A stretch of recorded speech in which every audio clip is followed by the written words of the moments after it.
أعوذ بالله من الشيطان الرجيم.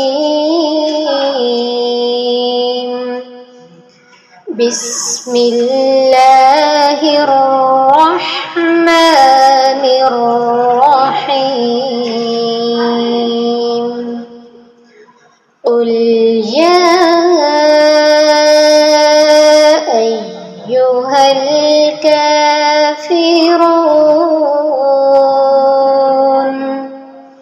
لا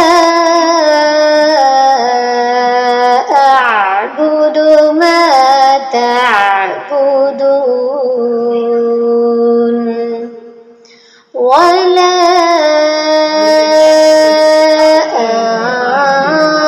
أنتم عابدون ما أعبد ولا أنا عابد ما عبدتم ولا